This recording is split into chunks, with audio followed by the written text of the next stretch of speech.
न्याय। ये एक भारी शब्द है। इसका मतलब होता है संतुलन, और ये जिम्मेदारी की मांग करता है। लेकिन क्या होता है जब नुकसान किसी बुरी नीयत से नहीं बल्कि लापरवाही से होता है, या बिना किसी गलती के भी? यहीं पर कानून एक रेखा खींचता है, इरादे और नतीजे के बीच एक रेखा जो लापरवाही को दोष से अलग करती है। यहां हम स्ट्रिक्ट और एब्सोल्यूट लायबिलिटी की जटिल दुनिया में उतरते हैं। ये कानूनी सिद्धांत उन स्थितियों को संबोधित करते हैं जहां व्यक्तियों या संस्थाओं को इरादे या लापरवाही साबित किए बिना भी नुकसान के लिए जिम्मेदार ठहराया जाता है। ये आधुनिक न्यायशास्त्र की नींव है, जो मैन्युफैक्चरिंग से लेकर एनवायरमेंटल प्रोटेक्शन तक सभी उद्योगों को प्रभावित करते हैं। इन सिद्धांतों को समझना सिर्फ कानूनी पेशेवरों के लिए ही नहीं, बल्कि उन सभी के लिए महत्वपूर्ण है जो एक ऐसी दुनिया में रहते हैं जहां जोखिम हमेशा मौजूद रहते हैं। ये कॉन्सेप्ट्स सिर्फ लीगल जार्गन नहीं है, ये हमारे समाज के रक्षक हैं। ये सुनिश्चित करते हैं कि जो लोग जोखिम भरे कामों से लाभ उठाते हैं, जब उन कामों से नुकसान होता है तो उसकी जिम्मेदारी भी उन्हीं की होती है। ये वो अदृश्य हाथ हैं जो उद्योगों को सुरक्षित तरीकों की ओर ले जाते हैं, लोगों और पर्यावरण की रक्षा करते हैं। हमें इन सिद्धांतों को समझना चाहिए, हमें इनके लागू होने की मांग करनी चाहिए।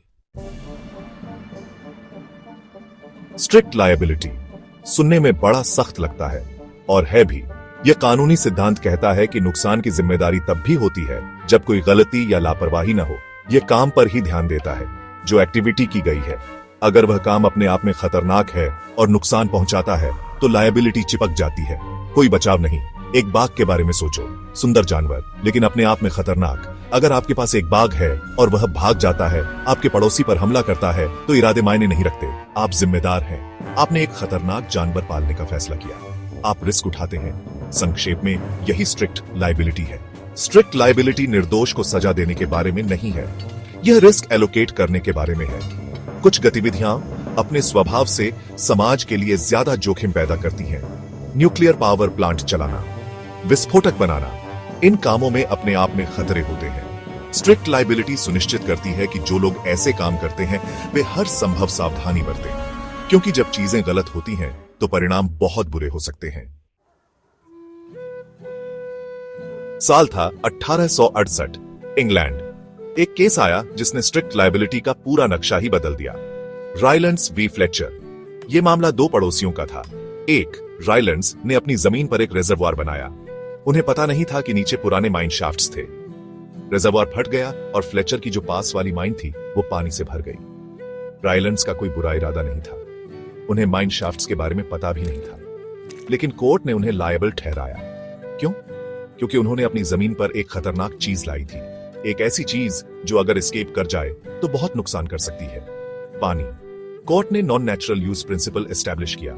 रायलैंड्स का रिजर्वॉयर, जो देखने में हार्मलेस लग रहा था, उसे जमीन का नॉन नेचुरल यूज माना गया। यह एक बहुत बड़ा रिस्क था और उन्हें उसके कॉन्सिक्वेंसेस के लिए जवाबदेह ठहराया गया। इस लैंडमार्क केस ने पूरी लीगल दुनिया में हलचल मचा दी। इसने एक मिसाल कायम की कि अगर किसी के काम की वजह से नुकसान होता है तो वो बिना गलती के भी लायबल हो सकता है। इसने फोर्सिएबिलिटी की इंपॉर्टेंस को हाईलाइट किया। हो सकता है रायलैंड्स को आगे क्या होगा इसका अंदाजा ना हो, लेकिन रिजर्वॉयर से नुकसान होने की संभावना तो थी। यह केस आज भी स्ट्रिक्ट लायबिलिटी का एक मुख्य आधार है, एक सीख जो हमें याद दिलाती है कि कभी कभी इरादे से ज्यादा रिस्पॉन्सिबिलिटी जरूरी होती है। 2 दिसंबर 1984, भोपाल, इंडिया। एक तारीख जो त्रासदी से जुड़ी है। यूनियन कार्बाइड का एक पेस्टिसाइड प्लांट, जिससे रात में जहरीली मेथिल आइसोसायनेट गैस लीक हो गई। हजारों लोग मर गए, दसियों हजार लोगों को स्थायी चोटें आईं। यह दुनिया की सबसे भयानक औद्योगिक आपदाओं में से एक थी। भोपाल गैस त्रासदी सिर्फ इंफ्रास्ट्रक्चर की विफलता नहीं थी, यह जिम्मेदारी की विफलता थी। प्लांट की देखभाल ठीक से नहीं की गई थी, सुरक्षा नियमों का पालन ढीला था। कंपनी ने सुरक्षा से ज्यादा कॉस्ट कटिंग को प्राथमिकता दी। हालांकि भारतीय अदालतों ने आखिरकार यूनियन कार्बाइड को भारतीय कानून के तहत जिम्मेदार ठहराया। इस मामले ने स्ट्रिक्ट लायबिलिटी के वैश्विक प्रभावों को उजागर किया।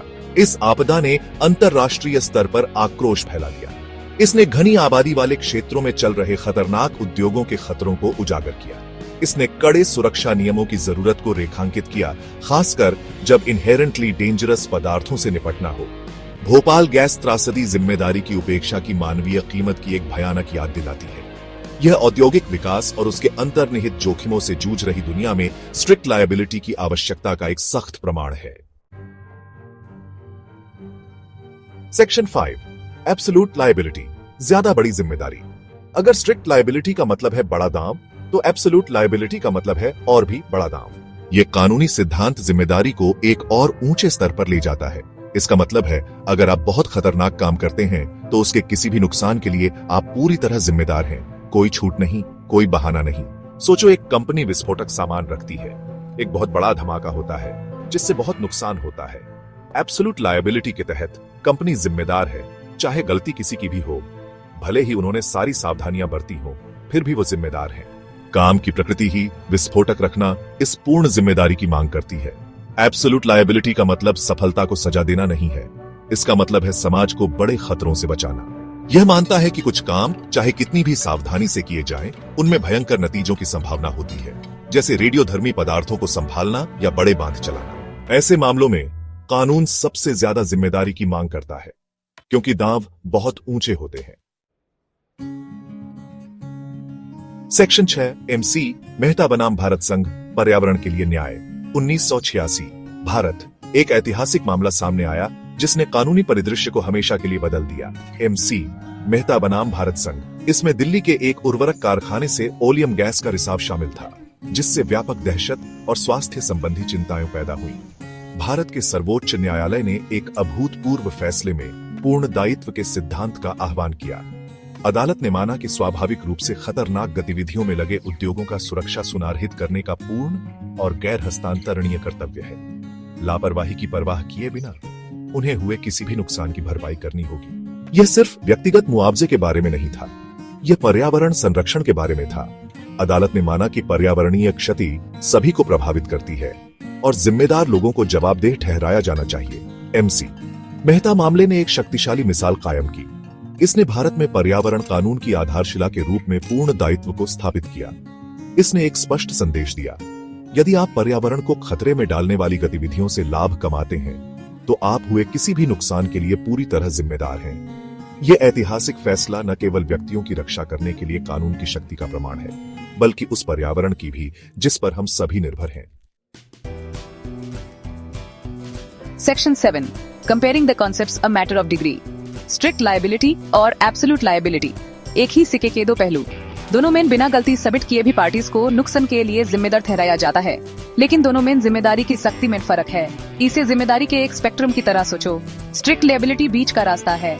ये इनहेरेंटली डेंजरस एक्टिविटीज पर लागू होता है, लेकिन इसमें बचाव के रास्ते हैं। अगर डिफेंडेंट ये साबित कर सके कि उसने सारी रीजनेबल प्रिकॉशंस ली थी, तो वो जिम्मेदारी से बच सकता है। कुटे के काटने के केस के बारे में सोचो। अगर ओनर ये साबित कर सके कि कुटे को छेदा गया था, तो वो जिम्मेदारी से बच सकते हैं। दूसरी तरफ एब्सोल्यूट लायबिलिटी एकदम आखिरी हार्ड है। ये अल्ट्रा हैजार्डस एक्टिविटीज पर लागू होता है, कोई बचाव नहीं। बस यहाँ फोकस एक्टिविटी की इनहेरेंट डेंजर पर है, पार्टी की कंडक्ट पर नहीं। यह एक क्लियर मैसेज देने के बारे में है, अगर आप इन अल्ट्रा हैजार्डस एक्टिविटीज में इन्वॉल्व हैं, तो आप किसी भी नुकसान की पूरी जिम्मेदारी लेते हैं। इसे कोई बच नहीं सकता। भाग 8 असली जिंदगी के नतीजे, खराब प्रोडक्ट से लेकर औद्योगिक हादसों तक। स्ट्रिक्ट और एब्सोल्यूट लायबिलिटी के कॉन्सेप्ट्स सिर्फ कानून की किताबों तक सीमित नहीं हैं, इनके असली दुनिया में भी नतीजे होते हैं। ये हमारे कंज्यूमर लैंडस्केप को आकार देते हैं, इंडस्ट्रियल प्रैक्टिसेस को प्रभावित करते हैं और हमारे एनवायरनमेंट की रक्षा करते हैं। चलिए कुछ असली जिंदगी के सिनेरियोस देखते हैं। एक डिफेक्टिव प्रोडक्ट की कल्पना कीजिए। एक प्रेशर कुकर फट जाता है, जिससे इस्तेमाल करने वाला घायल हो जाता है। स्ट्रिक्ट लायबिलिटी के तहत मैन्युफैक्चरर जिम्मेदार होता है। उन्होंने एक इनहेरेंटली डेंजरस एक्टिविटी में हिस्सा लिया, एक ऐसा प्रोडक्ट बनाना जो अगर डिफेक्टिव हुआ तो नुकसान पहुंचा सकता है। ध्यान मैन्युफैक्चरर की लापरवाही साबित करने पर नहीं है, यह इस बात पर है कि प्रोडक्ट डिफेक्टिव था और नुकसान पहुंचाया। अब एक ऑफशोर ड्रिलिंग रिग से ऑयल स्पिल की कल्पना कीजिए। एनवायरनमेंट को बहुत नुकसान होता है। एब्सोल्यूट लायबिलिटी के तहत ऑयल कंपनी जिम्मेदार होती है, चाहे गलती किसी की भी हो। ऑफशोर ड्रिलिंग की एक्टिविटी अल्ट्रा हैजर्डस मानी जाती है। इस एक्टिविटी में शामिल होकर कंपनी किसी भी एनवायरमेंटल नुकसान की पूरी जिम्मेदारी लेती है। संदेश साफ है, ऐसी एक्टिविटीज के पोटेंशियल कॉन्सिक्वेंसेस इतने भयानक होते हैं कि कानून इस एब्सोल्यूट लेवल की अकाउंटेबिलिटी की मांग करता है। भाग 9 समापन। ऑटोमेशन के युग में सतर्कता का आह्वान। हम अभूतपूर्व तकनीकी प्रगति के युग में जी रहे हैं। Artificial intelligence, self driving cars, automated machinery, ये इनोवेशंस प्रगति का वादा करते हैं, लेकिन ये नए रिस्क्स भी लाते हैं। वो रिस्क्स जिनके लिए कानूनी जिम्मेदारी पर नए सिरे से ध्यान देने की जरूरत है। जैसे जैसे हम ऑटोमेशन को अपनाते हैं, हमें यह सुनिश्चित करना होगा कि कानूनी ढांचा भी इसके साथ चलता रहे। AI ड्रिवन सिस्टम्स द्वारा पेश की गई अनोखी चुनौतियों से निपटने के लिए हमें मजबूत मैकेनिज्म्स की जरूरत है। जब कोई सेल्फ ड्राइविंग कार मैलफंक्शन करती है, तो कौन जिम्मेदार होता है? किसी रोग एल्गोरिथम की वजह से हुए औद्योगिक दुर्घटना की जिम्मेदारी कौन लेता है? ये हाइपोथेटिकल क्वेश्चंस नहीं है, ये हमारे समय की जरूरी कानूनी दुविधाएं हैं। स्ट्रिक्ट एंड एब्सोल्यूट लायबिलिटी के सिद्धांत हालांकि इतिहास में निहित है, इस अनजान क्षेत्र को नेविगेट करने के लिए वैल्यूएबल फ्रेमवर्क्स प्रदान करते हैं। ये हमें याद दिलाते हैं कि जिम्मेदारी एल्गोरिथम्स को आउटसोर्स नहीं की जा सकती, कि अकाउंटेबिलिटी उन लोगों के पास होती है जो इन टेक्नोलॉजीज को डेवलप, डिप्लॉय और बेनिफिट करते हैं। जैसे कि हम एक नए युग के कगार पर खड़े हैं, हमें याद रखना चाहिए कि बिना जिम्मेदारी के प्रगति नहीं है। ये डिजास्टर का नुस्खा है। हमें ऑटोमेशन की इस बहादुर नई दुनिया में सेफ्टी, अकाउंटेबिलिटी और जस्टिस को प्राथमिकता देने वाले कानूनी ढांचे की मांग करते हुए सतर्क रहना चाहिए।